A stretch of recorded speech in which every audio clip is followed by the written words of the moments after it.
Wait, are you are you gonna count me in? Whatever. I'm just gonna go for it. Welcome to the Queen's Lead podcast. I'm your host, Amy Singleton, and as a child of the 80s, I'd love to say queens rule, but they don't. Queens lead. Being a queen means you are worthy to be a leader of people. The guests on our show do exactly that. They are leading the way in their businesses, families, and communities. And they're taking their rightful place in the spotlight, leading and inspiring the developing queens in all of us. Welcome to the Queen's Lead podcast. Now here's your host, Amy Singleton, the queen of realness, leading conversations about business, life, and the real shit you want to know.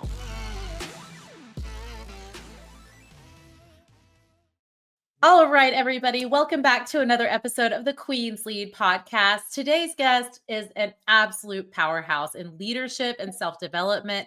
Nada Lena Nasserdeen is the founder and CEO of Rise Up For You, a two-time #1 best-selling author, a two-time TEDx speaker. Her work has transformed over 100,000 lives globally. She has partnered with Fortune 500 companies, top organizations, educational institutions to redefine success through not what you expect, soft skills and leadership development, which is so grossly lacking today. She has shared the stage with icons like Tony Robbins, Adam Grant, been featured on Apple TV, Bloomberg, and even on a New York Times Square billboard, which we share that experience now, which we just got back last month. And I can tell you there is no feeling quite like it. Welcome, Nada. Thank you so much. Great to be here, Amy. I appreciate you. Absolutely. We're so happy to have you here. Where I'm at, it's like 4 degrees. There is ice on the ground and she's sitting in beautiful LA. So I'm super jealous of her right now.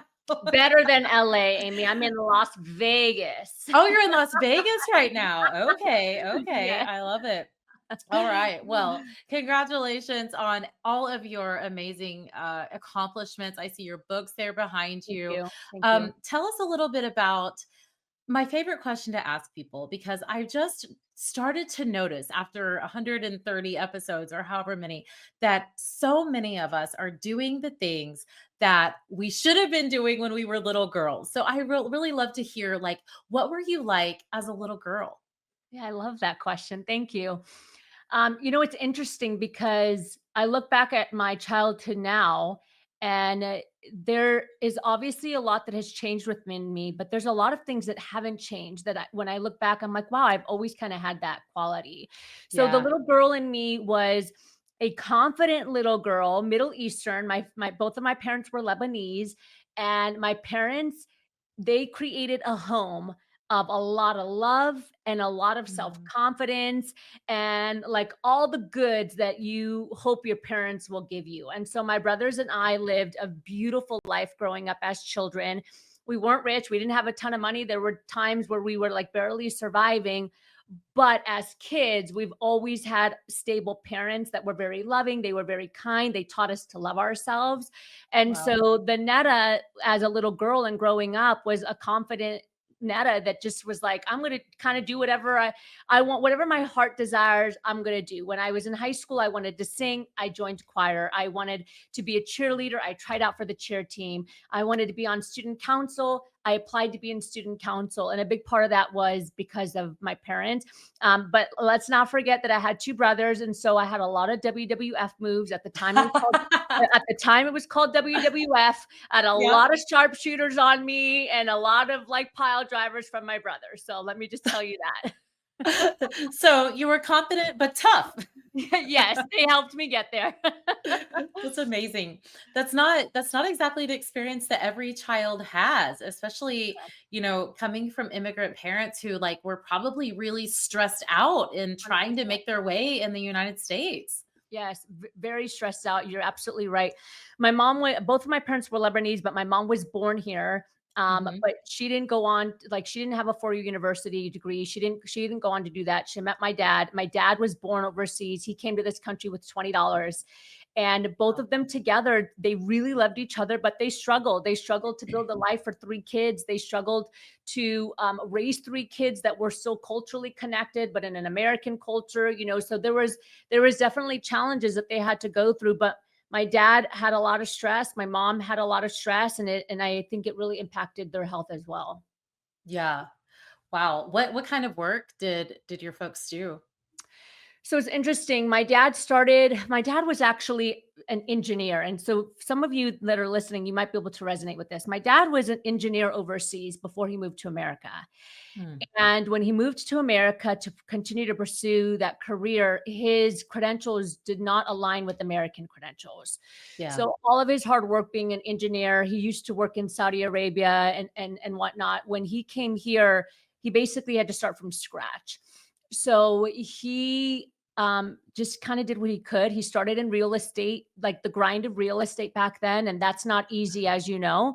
And so he kind of just like did these things to try to make ends meet. And then one day he kind of got into this entrepreneurial spirit, and he started to build these little stores in the mall called As Seen on TV.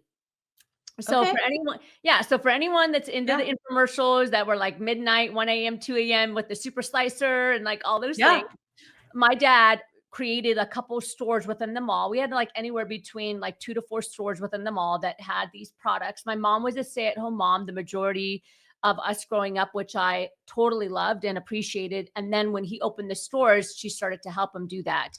But by no means were my mom and dad like super, super wealthy, because you have to think about it. Times are different now when it comes to entrepreneurship.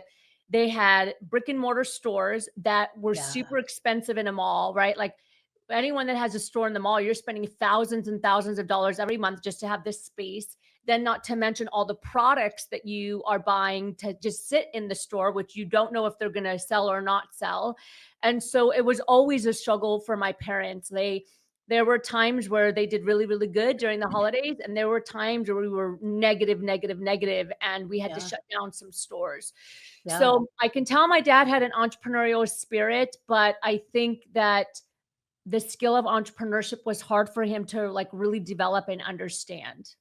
Yeah, that's such a common thing. When I was in my nursing career, I worked with so many physicians that had moved here from overseas and, from the Middle East, and they had all of this experience and these credentials, and they just didn't translate Yeah. to the United States. It's so interesting that your dad got into the As Seen on TV. Kevin Harrington, the original shark, Yes. is part of, he's actually speaking at our event in Arkansas in Okay, April. cool. He's spoken at several Height events now. We've really gotten to know him well. And the way that all of that started, found the guy doing the Ginsu knives and was like, this guy knows his stuff. Like, why are we selling? Why is he going to these trade shows and fairs and state fairs and things? And he's like, let's sell one to many. And so I love that your dad was kind of Yeah.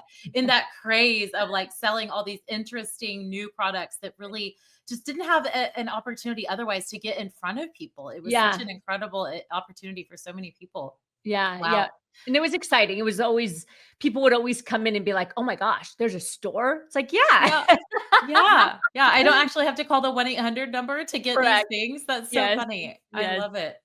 I love it. So, so many people that I talked to on this podcast, just they had a beautiful example of like what to do or what not to do as an entrepreneur. Like, so I heard you say that your dad really struggled with that kind of entrepreneurial spirit. And obviously, the overhead of having a store in the mall is crazy. But what did you learn from him that made you want to pursue this life you live now? That's a really good question. What I learned from the process is, I would say, just like a little spark, because it really didn't hit me until later in life. This little spark that working for yourself, I think, is a whole nother level of fulfillment, and so it gave me this opportunity to understand that, oh, you can make money. It's not going to be easy. It's going to be hard, but you can make money, but do it under your own leadership and grow in the way that you want to grow. And that was really just a spark. But there was a lot of other things that I saw that I was like, ooh, like, I don't know if this makes sense. My dad died when he was 63. He had 6 heart Mm. attacks, Amy. Oh my And word. he was not a heavy man. He was the right size for his body frame. But I saw that there was a lot of stress and there was a lot of uncertainty, and understanding how to pivot was difficult. So I think the one thing that I knew I didn't want was something that had a lot of risk from a product standpoint, right? Mhm. Because I mean, times have changed now. There's e-commerce, there's drop shipping, right? So you're not like piling all this inventory, for example. But I Yeah. realized that I don't think I would ever want like a physical space. And I really didn't even entertain entrepreneurship until, 4 or 5 years after my dad died. But I know Yeah. that there was that spark in me, and it kind of catapulted me doing my own little things of entrepreneurship before I started Rise Up For You, which was like voice lessons. So, for Oh, wow. example, yeah, the first career I ever had, I was a singer. I used to tour internationally around the world. So, Wow. yeah, so my first degree is actually in vocal and stage performance, and I used to do like musical theater. And I remember one day, and between me and you and all the listeners, I worked really hard to be a great performer and a great singer. I was never the best singer, but I was really good because I would practice in the mirror every night while the rest of the cast members would go party and do drugs and do whatever. I was the Wow. girl that would like go into the practice room, and I would practice like where my arms going to go and where I'm going to look in the audience, and all of these things I would practice simultaneously to learning my voice. And I remember one day, after years of being in an organization where I was like the top performer, somebody coming up to me and saying, "Can you give me voice lessons?" And I said, I don't know. Let me think about that. Yeah. Can I give you voice lessons? I had a piano at home. So I went online and I was like, voice lessons, like how much do people pay for voice lessons? And at the time it was like anywhere between 60 to like $150 an hour. Okay, at the Yeah. time. So I went back, I was like, yep, I can give you voice lessons. My rate is $75 an hour and $35 for like 30 minutes. And they were like, great. I'm like, okay. So Okay, sold. they signed up for like a weekly hour voice lesson. And I was like, okay, cool. Well, 75 times 4, I just made myself an extra $300 for 1 hour a week. Cool. And Yeah. then I had another student, and then it caught wind that I was giving these voice lessons. And before I knew it, I was making like $3,000 to $5,000 a month out of the comfort of my own home, teaching voice lessons for like 10 hours a week. Right. Wow. So then one day, and my dad's like, this is good. And then one day I'm like, well, how much am I making at my full-time job? Right. Let me Not that in let performance, me I guarantee. Right, let me do the math. So I'm like, okay, like I'm on average working like 200 hours a week, and 200 hours divided by my salary. And I'm like, holy crap, I'm making like $9.50 an hour. Right. I'm like, what is Yeah. happening here? So that was really where like this epiphany, came to me, where it's like, oh, Yeah. wow, like I can do something here for myself, and really like there's no glass ceiling. But I just I would say that that was pretty much all I knew. And so I always had a full-time job, and then I did my side hustle of voice lessons on the side, and I was good, and I was making, great money until it all came crashing down, and then I had to start all over again. Wow. What an incredible story. Like just to show yourself. Like I think so many of the best entrepreneurs like start out by filling a need, not just for themselves, but for somebody else. I mean, you were able to find that perfect partnership of somebody that was looking for what you had, and you didn't even realize the gold you had in your Yeah. experience. And to make that kind of money, I mean, I have Yeah. so many people in the performance space that are friends that they're like, yeah, when we do the math on the hours, we're literally making pennies for Yes. doing something we love. But oh my gosh, what a hustle it is to make Yes. money in that space. Absolutely. It was shocking for me. I'm like, wow, like I couldn't believe it. And so it was just a big realization. Yeah. Oh, thank you so much for sharing that with us. So you said when it all came crashing down. Yeah. So let's go a little deep this time. Like, so what had happened though? Let us into to what happened when it all came crashing down. Okay, so what happened was eventually, I was doing really, really well. I became the executive of an education corporation, and doing voice lessons and stuff on the side. And I loved my job. I was doing great as an executive. I was there for almost 5 years. And then one day I decided to resign from the company to leave the country for an opportunity called marriage. So I sold my house, I sold my car, I sold all my luxuries, everything. And I went out of the country to Canada with only two luggage. And on the first day of my honeymoon, my husband, now ex, said that he wanted a divorce. So I literally lost everything in the matter of weeks. I was so shocked. I thought I was being tricked, like I thought it was a game. And within the matter of a couple weeks, I went from a high performing executive to $100 and just like 2 luggage.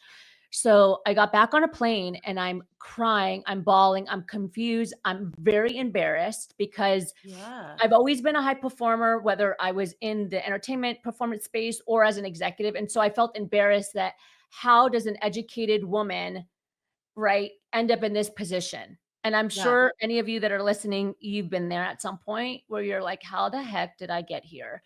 So Yeah. I'm back on a plane and I'm crying and I'm bawling and I fall asleep because I cried myself to sleep. And my father, who had already passed away by then, as I mentioned earlier, he was 63 when he died. He had 6 heart attacks. He came to me in my dream and he said, Netta, everything you have is already inside of you. You just have to rise up for you. So if you're watching this and you see the book, you see that the book that I wrote is called Rise Up for You. And then the Yes. company is called Rise Up for You. So I got back Wow. to California and I really didn't know anything about building a business. I really didn't, because at this time now things are online and there's podcasts, there's all this stuff. I didn't understand this world at all, but all I knew is that whatever I was going to build was called Rise Up for You. And so Wow. even though I was at the very, very bottom, I was stressed. I had no money. I was embarrassed. I didn't even tell my mother that I was coming home because parents take their child's trauma, like it hits them harder more than it hits the kid, right? And anyone Definitely. that's a Yeah. parent can understand that. So I get home and I just start building this company. I don't know what I'm building. So I ask myself, okay, Nada, what do you have and what are you good at?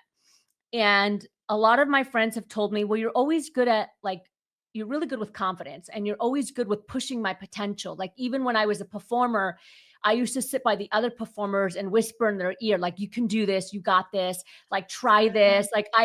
I never like had to compete with anyone in the room. My competition was always looking myself in the mirror. Right. Yeah. And so I never had this scarcity mindset. I was always like, come on, you got this. Like, come on, let's practice during lunch so that you get your solo. Like I was always like that.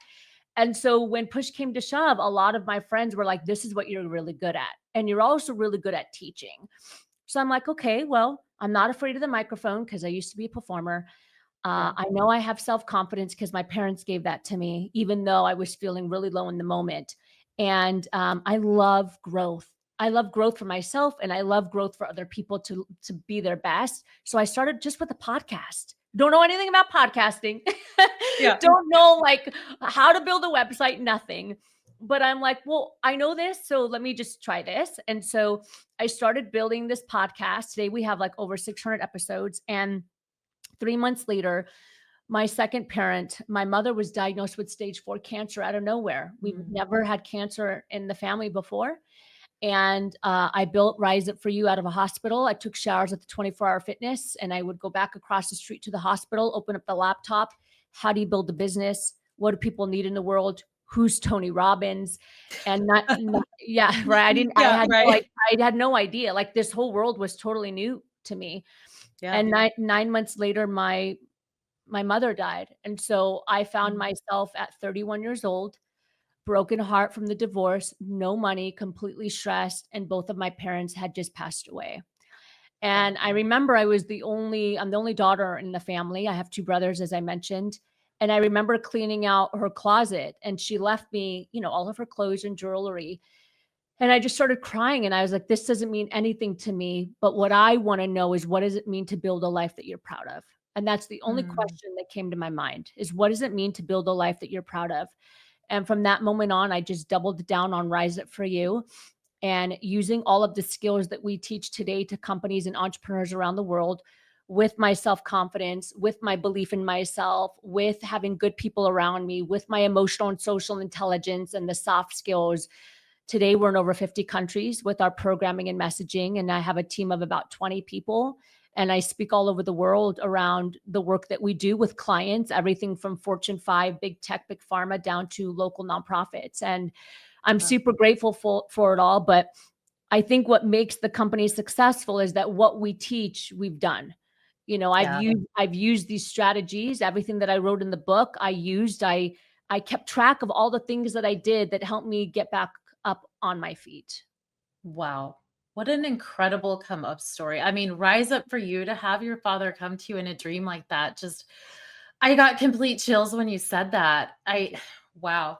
The, so, I mean, it sounds, I'm sure when you're speaking like to other people, they're like, oh my gosh, she's just this overnight success. But I know better than that. Like, how long after that absolute devastation of finding out, like you're one day into your honeymoon and he's like, never mind. I mean, like, really? Like, Yeah. never mind. I'm this high achieving, like, executive. I know all these things. I've had all this experience.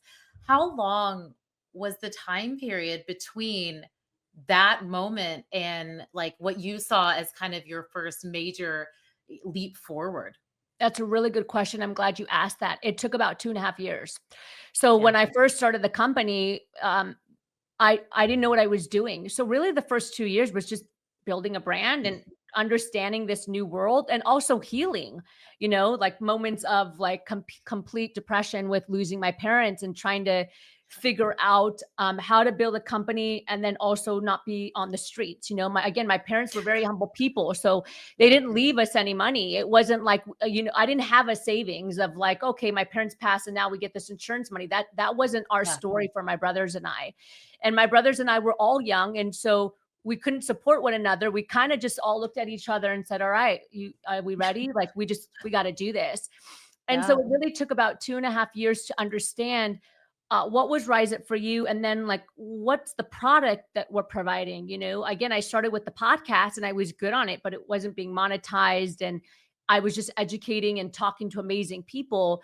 So after about 2.5 years, I really had this epiphany of understanding what it is that we needed to do. And that was teaching these skills that help you build a life that you're proud of, not only professionally, but personally. See, I'm a big believer that you can have it all.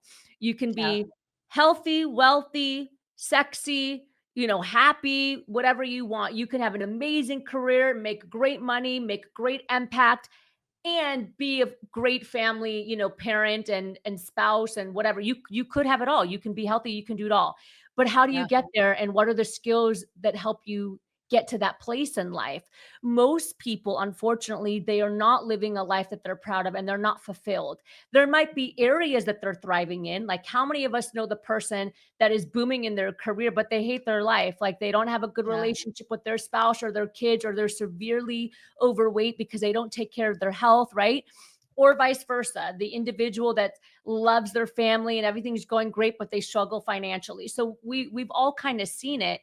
So Yeah. what are the skills that really help us thrive once we have the technical aspect, right? Yeah. So once you go to school and you get your degree or your certification and you figure out like the tangible skill that you can thrive in, what are the other skills that are going to help you succeed in every area? And what I say, make you like the top 10%, not only in your career, but as a person. And so Yes. that's when I realized that I know what these skills are.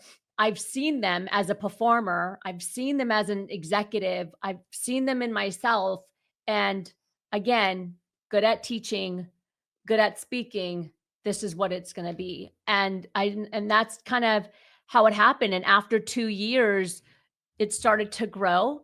Um, right seat, right time, a combination of working hard and preparing, and then the right opportunity landed. And I just like went at it. I'll tell you right now, I won't say the name. The first company, the first client that we ever landed uh, is a Fortune 3 company. So you just Wow. use your mind to, to Yeah. Figure it out. figure it out, right? And Wow. I remember that in those 2 years that I was trying to figure out, what Rise Up for You is, I had to go back to like getting another simple job, like as a professor in the evening, because there's nothing, like I had to pay my bills somehow, right? Yeah. And I remember after like, a year and a half, I was like, I can't, I need to suffer. I need to go back to suffering. So even though I was barely paying my bills with the job as a teacher, I was like, I need to, if I want Rise Up for You to be successful, I just have to go in 100% and just trust God. Yep. So I had a dream. Again, I had another dream. And in my dream, it was me talking to the CEO of the college I was working at and telling him like, I gotta go. I gotta go. So I woke up and I did not, everyone listen to this. I did not hesitate. I woke Mm. up and I picked up the phone and I said, without even thinking, I love you. This is my last month here at the college. And Wow. and they said, because they were seeing what I was doing with Rise Up For You, they said, like, "Good for you. We got you. This will be great." I hung up the phone Wow. and then I was like, "Holy shit, excuse my language. What did I just do? What did Yeah. I just do? Like, I only have Yeah. like $1,000 in my account and my rent in California is much more than that if anyone's ever lived in California. I was in Yeah. California at the time. But I was like, nope. I read a book from Eckhart Tolle, New Earth, that said it takes just as much energy to play small as it does to play big. And the energy that Mm. I put into stressing is the same energy that I'm going to put into taking action. So I remember I just was like, okay, don't stress. Just start doing, send emails, whatever. And I kid you not, Amy, like 2 days later, I made the call on Monday. On Wednesday, I'm sitting at a cafe trying to look at my website, and I get an email from this big Fortune 3 company that says, "We were referred to you, and we have this big project that's coming up, and we'd like to get on the phone with you and see if you and your team can do it." I'm like, Wow. first off, I'm like, "Team? What team?" And then second off, I'm thinking, "Is this spam? Right. What Yeah. is it? Is This this is a spam?" joke. Looking over your shoulder, like, who's Right. punking? Am I being punked right Am now? I being punked? So I call ba I email back, we get on a phone call, we do the first interview, and I'm like, "Okay, I got this, Netta," just like, and I'm like, "Yep, we can do this, absolutely. By the way, how did you hear about me?" And they're like, "Oh, there's this guy that works for our company, and he sees you on social media. He used to perform with you." I'm like, Wow. "Oh, okay." Like, back in the day when I was, like, singing and Yeah. dancing, I'm like, "Okay, cool." And they're like, "Hey, we need to do one more meeting with you, though, because as you know, we're a large company, we have stakeholders, we can't just hire anyone." I'm like, "No problem." So then they do one more big meeting, and I kid you not, Amy, I wrote down every possible question I thought they would ask me, every Yeah. possible question. I'm like, because they wanted me and the team to coach. And I was like, okay, here's the questions they could potentially ask. What are the results I've gotten from coaching? What are I just wrote everything down and I practiced and I made sure that I had responses in my head. And then we got on that call and I did the call with these people from this company. And a day later, I got an email that said, "We'd love to hire you and we want you to bring a team member." So then I got excited I and gotta scared. hire a team member. I was like, "Oh my gosh, this is amazing." And like, "Oh my gosh, now we need to deliver." Okay. So Right. Oh I my went to the gosh. college and there was an instructor that I knew that taught positive psychology. So I was like, that they would be perfect. So I got them, I trained them, we worked together, we did this event, and we absolutely crushed it. It was amazing. And that Gosh. one, not only did that pay my bills for like the next 5 months, Yeah. but it also was affirmation from God that, like, you got this. Because if a top company is happy with our work, I'm like, we got this. Like, we're Right? gonna be just We can fine. work with We anybody. could do Yeah. anything. And from there, the rest was Wow. history. And by the way, 5 years later now, we're going into our 6th year. We still work with them. Wow. Wow. There is so much to unpack right here, Nita. Like, holy cow, what an incredible story. Like, one of the first things I heard you say that I do not want to skip because Height is a marketing agency. We are all about that brand. Like, so many people will come to us and say, I need SEO, I need ads, I need this. And I'm like, let's talk about your brand. Let's talk about your messaging. Who are you? What do you stand for? And I heard you say, like, just starting that podcast started building the brand of who Yes. you were and who Yes. Rise Up For You is. And it was that brand and that social media presence that brought you that first job, right? And all of the connections that you had made leading up to that point in your life, right? Yeah, absolutely. And sometimes I think people get really worried about like this word brand and personal branding and social media. I mean, like if you go to my social media, I don't have millions of followers, you know Yeah. what I mean? But we do have a receipt of things that we're doing every single day. Yep. And you got to remember that you only really need to reach .0000000 like 1% of the world's population Yes. to be like a Thank you. multi-millionaire in what you do. You know what I That's mean? right. So That's right. even like I have whatever 23,000 on LinkedIn and 20,000 on Instagram, 40,000 on YouTube. But if I get one or two or three people that see something and then they now become a six-figure corporate client with us, or now I get a five-figure speaking contract, it's like it's worth it. And so Yeah. building your brand, even if you don't get the likes and the clicks that you want, you're building like a timeline and receipt so that when people do go and see you, they see that you actually do things, that like you That's are right. in action and that you are on stages, you are getting out there. Like even this podcast, like this will eventually go online and then people will see that, okay, Amy's doing things. It's not Yeah. just like this online facade, but you're actually doing things. You're interviewing people, you're having conversations, you're speaking on stage, and that helps elevate you. Absolutely. So many people come to us and they're like, I want to go viral. And I'm like, listen, I would rather have an engaged audience of 2,000 people who know what I'm doing, who have similar values, who care about the things we care about, than to have 200,000 people following me that don't pay any attention, that I'm just noise to, or that they're noise to me, right? Like you said, you can only do business with 0.0001% of the population anyway. You don't have time to be friends with them all. You don't have time to be there, have Yeah. them as clients anyway. It doesn't, Yeah. none of that matters. What matters is the other thing I heard you say, which is actually the title of my keynote, is do it scared. Yeah. Do it scared. I mean, I'm no Bible scholar, even though I read it every day, and I'm no therapist, even though I've had so much therapy that is unbelievable. But I don't care how many times anyone tells you to do not fear, you're going to fear because it's a human emotion. But the thing that has brought me, and it sounds like you, the most success in life is doing it first, doing it anyway, and just doing it scared. I mean, everyone is scared. So who's going to win when fear comes knocking? It's the one that does the thing scared. 100%. And I always say that, listen, every single person has self-doubt and they all have fear. Just like you said, Amy, it's a human condition, right? Yep. Everyone, Tony Robbins, Oprah, it doesn't matter who you are. I teach this Yep. every day and I still have moments of self-doubt and fear. But I always say it's okay to let fear get in the car, but don't let that sucker take the wheel. That's Because right. the second I it love that. takes the wheel, it's going to drive you into the wall, or it's going to take you into a direction that you don't want to go into. So That's I right. always say, like, let fear in the car, put it in the passenger seat, put a little seatbelt on it, and say, That's right. you're going to hang out right there. You're That's just going to right. hang out there. But I'm going to keep my hands on the wheel and I'm going to keep going despite my little fear passenger, right? I'm just going to keep going.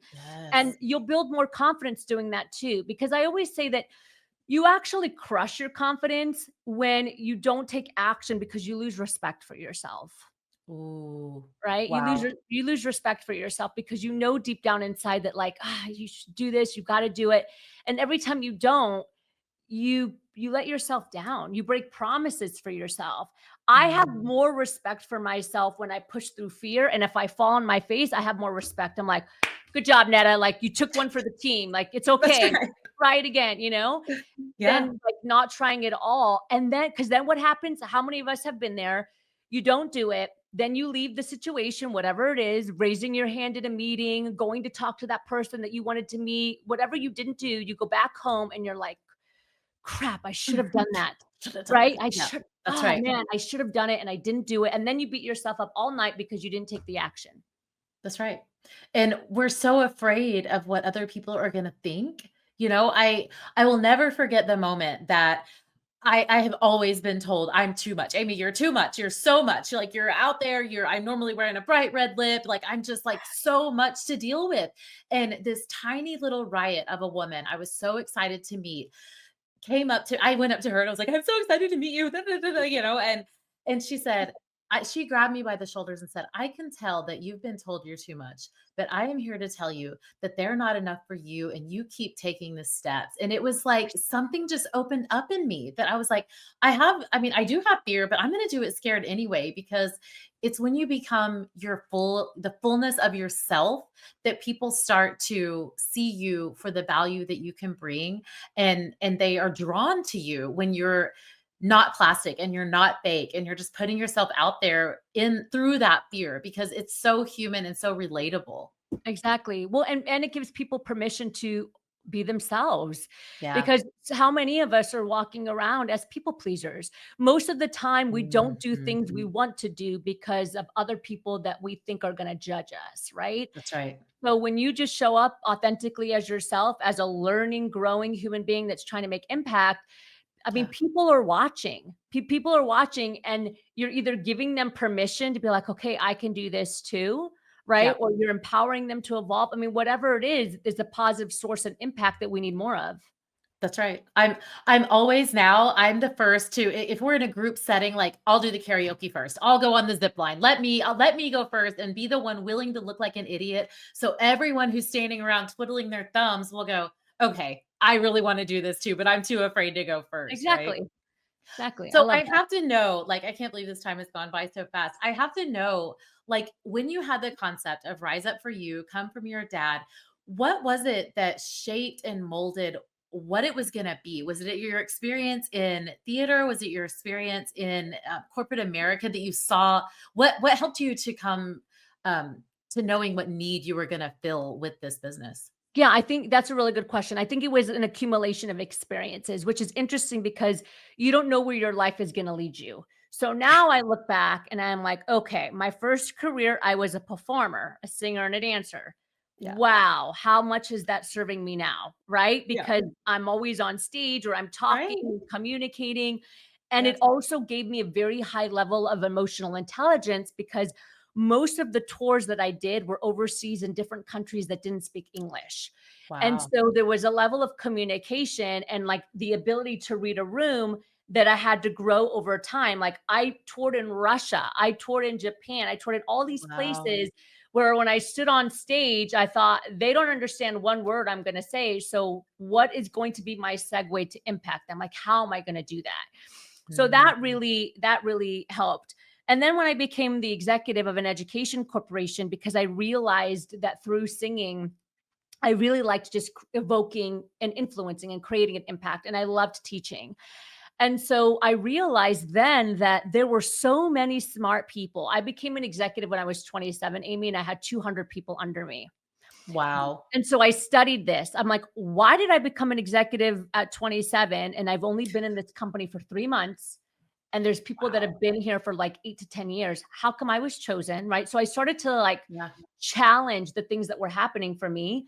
And how come there's all these employees that have PhDs and master's degrees, but they didn't get the executive role that I just got? Okay. Yeah. So I started to really study and do the research. And I saw the same things happening in the corporate place that I saw when I was a performer is that even though I'm not the best singer in the room, I always got the best spot on stage, not because of my voice, but because of these other soft skills that I was able to cultivate, the self Yes. confidence, the self management, the discipline, the ability to shake a director's hand, ask them for feedback, all these human skills that you Yes. don't really get taught.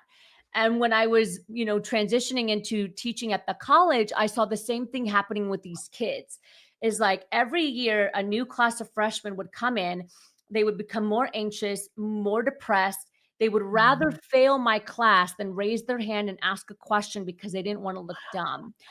And Wow. so all of these things, and then when I went through my own experience where I lost everything and I used these exact same things to rebuild success, this is all of these things came together and I realized like this is it. This is this is what we need because not only will it help us professionally, which a lot of us only think about, but it'll also help us as a human. There's a reason why we have more at our fingertips than we've ever had, but we're the most miserable we've ever been. There's a reason. Yes. There's a Mhm. reason why we have more connection, but we're more disconnected than we've ever been. Yes. Right? And that's because there's these human skills that most of us do not think about that make up about 75 to 80% of your success. And I That's always say, if you want to build a life where you have it all, again, where you're happy, healthy, wealthy, sexy, you're making an impact, you're making great money, you've got to cultivate and tap into these soft skills, starting with self confidence. oh my gosh, you hit the nail on the head. That is so true. I say it all the time that if people are looking to have this what I think is a total myth, a work-life balance. No, ma'am, you just have one life. It's all you. It All has to connected. all be authentic. It's completely connected. And it truly does start with like your own confidence to go out there and live the life that you can be proud of, leave the legacy you want to leave, build something for this next generation of it breaks my heart to hear that these freshmen are terrified to ask a question. They're terrified to look dumb in front of other people. But imagine the doors that would open for us and our children if we could just teach them these skills. And I'm so grateful that you and your team now, the real team you actually Yes. have now, yes, are out there teaching these soft skills. Really quick, what do you think is, well, you said self-confidence, but what do you think is like the first step that we grown adults need to be able to have to step into that confidence for ourselves? The first thing that I would do is just assess yourself. I always say, like, just stop and ask yourself, like, what you think you need, right? So Mm, we have a confidence quiz and an emotional intelligence quiz. We have two, they're totally free. But the reason why we've created them is so that people can just stop and answer these questions and reflect, like, do I struggle with perfectionist mindset? Do I mm, struggle with not feeling enough, even though I continue to accumulate success?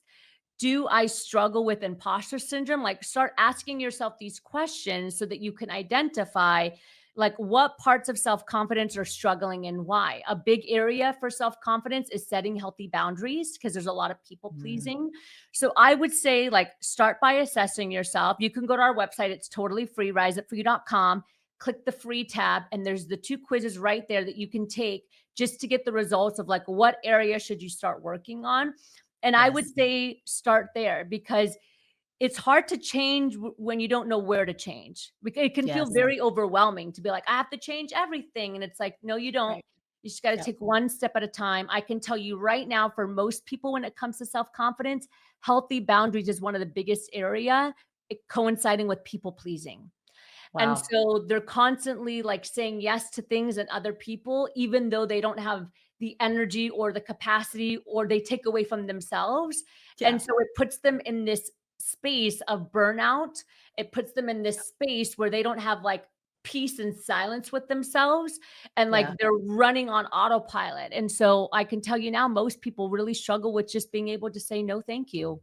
Yeah, absolutely. That is huge. So, if somebody wants to hire you to coach their team or even speak on their stage for personal development, like your reviews are incredible. She's the Thank most you. incredible Thank you. motivator and inspirational person you will ever meet.